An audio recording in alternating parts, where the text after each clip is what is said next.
Good morrow, ladies and gentlemen. Grey Remnant here. On this week's episode of Week in Review, week of July 19th, we're going to be talking about Minecraft builds. I know, surprising, right? You were expecting me to talk about home improvement, or auto repair, or something of the like. Alright, so, we'll start with structure of the week, as we always do. The bronze medal goes to a build titled The Island of Gindi, by Team New Rise. Team New Rise, a team of many people, many people, including Anivian, Hugo MC, Sign, Smoker MS, Libastos, Idays N, Laps, Mr. Lasagna, funny name, Unquid, Steve1937, Mustafa74, and Kit Yop.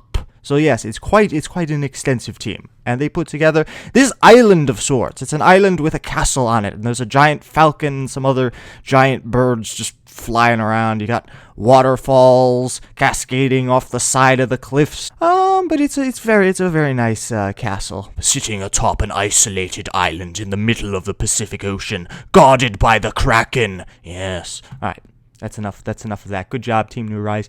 Moving on to the silver medal. Which goes to a build titled Infinity City by Minecraft Expert.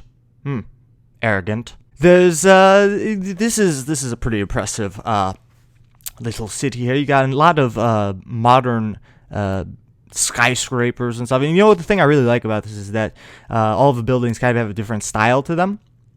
They're all pretty unique. It's not like a bunch of duplicates all lined up next to one another, you know, like, oh, look what I made. It's like, no, you just copied stuff 50 million times. This guy actually put effort into it. And there's a Ferris wheel, too. Good job. That's nice. That's a nice addition. Oh, if this place gets nuked, or if there's some sort of atomic reactor accident, it'll become like Pripyat in Ukraine. And everyone will evacuate, and it will be abandoned for 50,000 years. Not that long. That's hyperbole. Don't listen to me. But, you know, good job, Minecraft Expert. The gold medal goes to a build with a title written in Chinese that I can't read. But luckily, Google Translator was there to translate for me. And it translates to something roughly like Elegy Song from the Battlefield, made by Remzone. Hopefully I'm pronouncing that right. It's a bit of an odd name. But anyway, I'd probably say this map is one of the more mysterious submissions I've seen lately on PMC. It looks like something out of the far future. It's got lots of different architectural elements and motifs woven together in a sort of spectacular fashion. But most of the architecture appears to be residential in nature. You got like these rows of apartment complexes, streets, and a lot of odd infrastructure that I really don't understand fully. That line's the majority of the map. It's got a very dystopian feel to it, almost barren, abandoned stillness that bears a slight resemblance to the city I just mentioned, Pripyat, except bigger and more industrial in nature. There's a partially submerged portion of the city that appears to be slightly older and kind of ruinous. It looks as though it once maybe served a great purpose, but was abandoned due to some vague calamity and then drowned in a rising tide. I don't know what happened here. And then you got on the outskirts, you got this vast complex of giant axles and pistons kind of ensnared with gears and giant clocks. And then you got these gigantic flat runways that kind of resemble the top section of an aircraft carrier that rotate from vertical to horizontal positions, kind of like, I don't know, kind of like a vintage ironing board. The whole thing just kind of looks like an overly complex Rubik's Cube lying atop a bed of machinery and clockwork. It's pretty cool. I don't know. I guess this is a city that deals with wars and conflicts frequently because it's got like aircraft carriers built into it. Very strange. And then you got in the center of the city this towering kind of technological chateau woven with bright red wiring. It looks like a fusion between a Victorian chapel and a circuit board. With this really big red aura kind of hovering overhead. It's pretty ominous, and it looks like something straight out of the Matrix. I don't know what goes on in that building. I really don't want to know. It's probably something pretty terrifying. But overall, this is pretty unique. It doesn't really look like anything I've seen before on PMC, and its purpose and backstory remain a mystery to me. I whatever it is, it's something you could puzzle over for a very long time. It's pretty intriguing. So good job, Rem Zone. Excellent work. Let's move on to terraforming. Terraforming of the week. The bronze medal goes to a terrain titled Aureliath Snow Valley by Jazzy Z401, with assistance from Notux and Lente Brise, who provided the trees. This is a very, very nice tundra landscape. You got a nice snow-covered evergreens, some snow-carpeted hills and mountains. You've got ice kind of sticking up in a few places. It's really cool. You got some caves and some frozen ponds. It's a pretty well detailed landscape with a lot of intricacies and wondrous features. So well done, Jazzy Z401. Excellent terrain. Moving on to the silver medal, which goes to a terrain titled 10K by 10K Fantasy Map by Dawn Fury. Dawn Fury. This is just a massive map. It's 10K, obviously. That means it's massive. He basically just did kind of his take on a bunch of different biomes. He did kind of tundra biomes, the swamplands, greenlands, jungle, mesa, desert, mushroom islands. He pretty much did it all and put it in all in one map. So it's kind of like a custom version of Minecraft, a custom HD version of Minecraft when you think about it. He's got all the Minecraft biomes, except that they're better, they're improved. Yeah, it's pretty cool. I really like this one. I don't know what this one is. It's kind of like this red, it almost looks like the Nether. I'm not sure what this is intended to be. I'm pretty sure that this is like some lava biome, but it's pretty awesome. So well done, Dawn Fury. Moving on to the gold medal for terraforming this week, a terrain titled The Great Islands of Exodus by Classy Chicken. Interesting name. This is not your conventional terrain. It's kind of bizarre, and it's way outside the box. It's this swirling mountainous landscape, and the land kind of plumes like mushroom clouds. And there's this watery abyss that lurks beneath the curving cliff sides. It's pretty ominous. The ecosystem here is dominated by these large, vibrant mushrooms, perhaps a reference to the iconic shape of the pluming islands. I don't know. The stems kind of branch out like trees, and you got these like nice, colorful caps hanging over them like a vast canopy.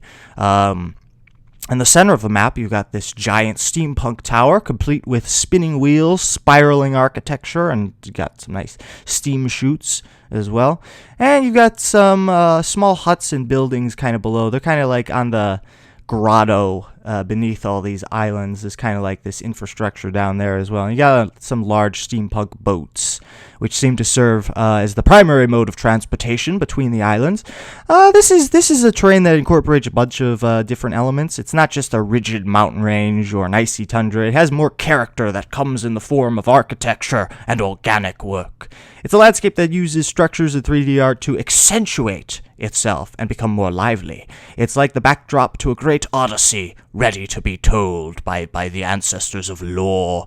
Yes. So well done, Classy Chicken. Stay classy, Classy Chicken. Okay, let's move on to organic work this week. Organic work. We'll start with the bronze medal, which goes to a build titled Behemoth Unchained, Insatiable Devourer by Penguin Ente. Hey, Penguin Ente. Third medal in a row, which means he now gets the Dynasty badge. We'll get to that at the end of this video. Don't worry about it. But he made this thing. It looks like a monstrous being with 4 arms and claws, and he's got chains that he apparently broke. He was like that guy in that video. He's like, I could break these cuffs. And the officer's like, you can't break those cuffs. And he's like, Hurrah! This guy actually broke the cuffs. Like, no kidding. He really did it. The officer's like, oh shit. And he promptly shoots him dead. But no, this is pretty awesome. He's got like these giant horns on his head, kind of like a ram. He's got his tongue is sticking out. He's like,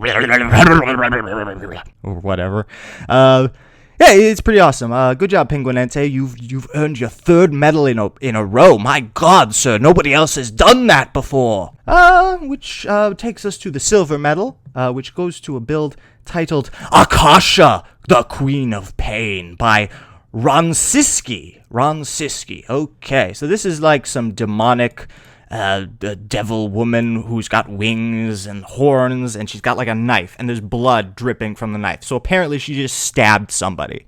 I don't know who she stabbed. That remains a mystery.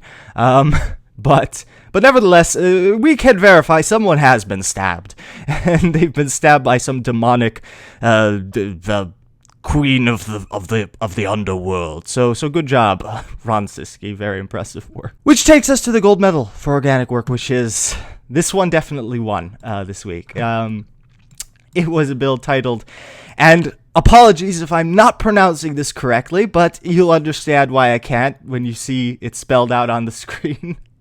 I can't do it. Vaikelaevade, the sea monster. Vaikelaevade, the sea monster. Yes, by TechFuzz MC. With renders by Mustafa74 and a cinematic by Hugo MC. This is some terrifying shit. That's all I'll say about this. Unlike the structures and terraforming this week, the organic category does not tell a story, nor is it mysterious. It's simply gruesome. But I mean that in the best possible way, you know. I'm not having a go. It's gruesome in a good way.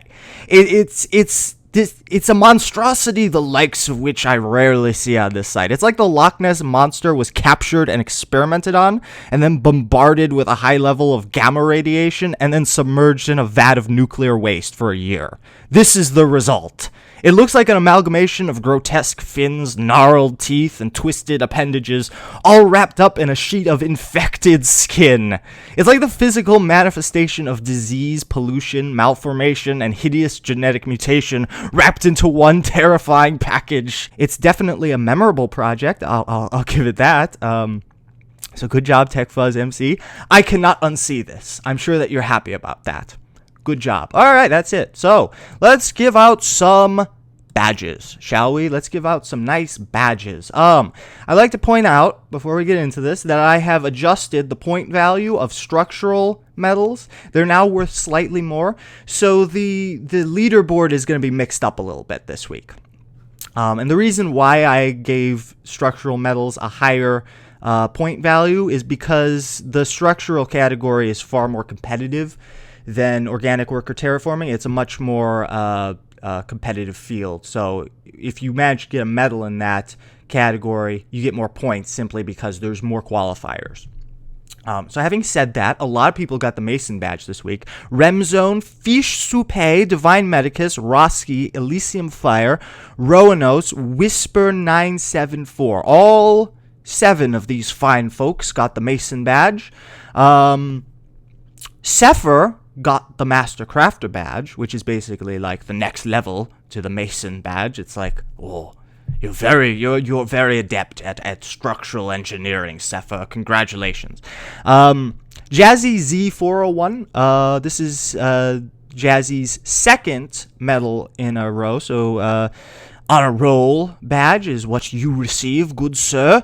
And Penguinente, as I said before, gets the Dynasty badge for 3 medals in a row. That is one of the most sought-after badges in Week in Review, good sir. You should be very proud of that. It's up there with the Master of All badge and the Demigod badge. So good job. You're the first one to get the Dynasty badge. How about that? All right, so that's it. Thank you very much for watching. If you enjoyed this video, please don't forget to like, comment, subscribe, and share it with your friends. If you're looking at this on PMC, give it a diamond. And don't forget to give diamonds to all the brave map contributors as well. They've earned it. And I will see you guys again next week. Thank you very much for watching. Oh, I should also point out, 2,000 subscribers on PMC. Thank you very much, you guys. I really appreciate the support. And I think we're like at 600 on YouTube as well. So very, very nice. Thank you, guys. Please enjoy your list of qualifiers. Grey Remnant signing out. Goodbye, you guys. 5, 4, 3...